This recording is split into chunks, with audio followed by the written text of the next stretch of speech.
SSG હોસ્પિટલમાં biomedical waste નજીક ખાણીપીણીની લારીઓ આરોગ્ય સુરક્ષા પર ઉઠ્યા સવાલ।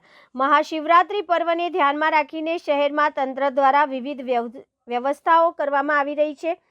શિવજી કી સવારીના રૂટ પર કોર્પોરેશનની દબાણ શાખા દ્વારા લારીઓ અને ગેરકાયદેસર દબાણો દૂર કરવાની કાર્યવાહી હાથ ધરવામાં આવી છે, પરંતુ બીજી તરફ શહેરની સૌથી મોટી સરકારી હોસ્પિટલ એસએસજીમાં ચિંતાજનક દ્રશ્યો સામે આવ્યા છે।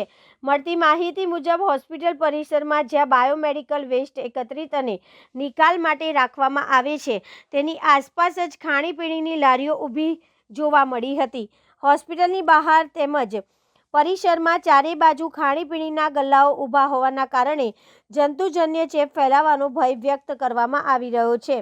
આ પરિસ્થિતિને લઈને સ્થાનિકોમાં પ્રશ્નો ઉઠ્યા છે કે એક તરફ તહેવારને ધ્યાનમાં રાખીને શહેરમાં સ્વચ્છતા અભિયાન ચલાવવામાં આવે છે, તો બીજી તરફ હોસ્પિટલ જેવી સંવેદનશીલ જગ્યાએ આરોગ્ય સુરક્ષાને લગતી બાબતોના બેદરકારી કેમ દાખવાઈ રહી છે।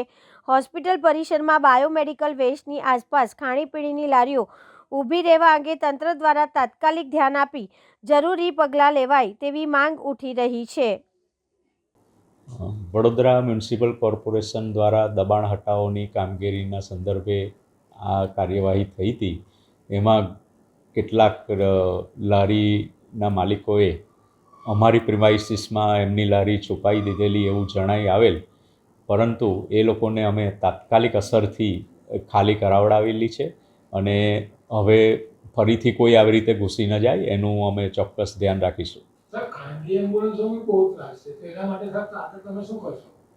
અમારા માનનીય સુપ્રિન્ટેન્ડન્ટશ્રીએ આ બાબતે અગાઉ પણ રજૂઆત કરેલી જ છે અને હજી પણ એમના આ બાબતે રજૂઆત કરી અને આ દબાણ હટાવાય અને આ સંપૂર્ણ માર્ગ ખુલ્લો થાય એવી રજૂઆત પણ અમારા તરફથી કરવામાં આવશે।